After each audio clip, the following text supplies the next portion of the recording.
Ferme ta gueule, Viet. T'es même pas français. Pendant longtemps, en tant que franco-vietnamien, j'ai eu du mal à trouver ma place.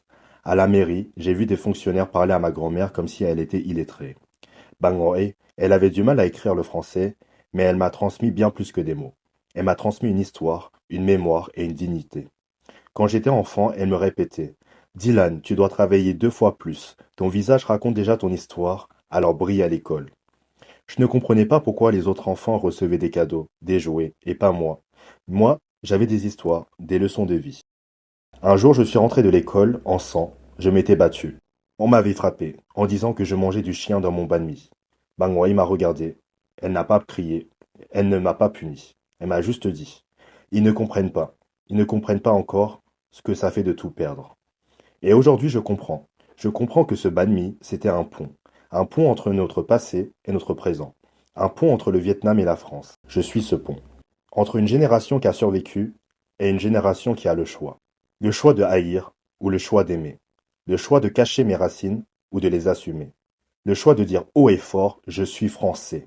Parce qu'en Asie, je suis vu comme un étranger. En France, mes traits me rappellent mes ancêtres. Et pendant longtemps, j'ai porté des masques. Vietnamien à la maison, français dehors. À changer de coupe, à m'inventer une identité, juste pour être accepté. Mais j'ai compris une chose en grandissant. Ce qui me définit, ce n'est pas le regard des autres, c'est mon identité. C'est cette double culture, cet héritage, cette richesse. Être français, ce n'est pas une couleur de peau, ce n'est pas une origine. Être français, c'est aimer nos valeurs, nos convictions, notre histoire. C'est assumer nos qualités comme nos défauts. Parce que la France, elle aussi, elle est comme nous, humaine, imparfaite, mais belle. Quand j'ai tout perdu, c'est ici que j'ai trouvé des mains tendues. Les restos du cœur, une assistante sociale, une famille d'accueil, un foyer.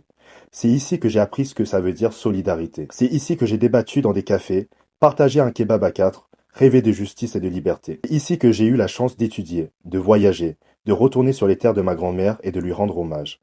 Et chaque fois que je paye mes impôts, chaque fois que je contribue à ce pays, je me rappelle d'une chose: la France m'a donné des opportunités immenses. Alors oui, je suis français et je suis fier d'être aussi vietnamien. Parce que la diversité n'est pas une faiblesse, c'est une force. À ceux qui me disent encore: ta gueule, t'es pas français, je réponds: non seulement je suis français, mais je suis la France dans toute sa richesse. Et si un jour je devais prendre les armes pour défendre la France, je le ferais sans hésiter.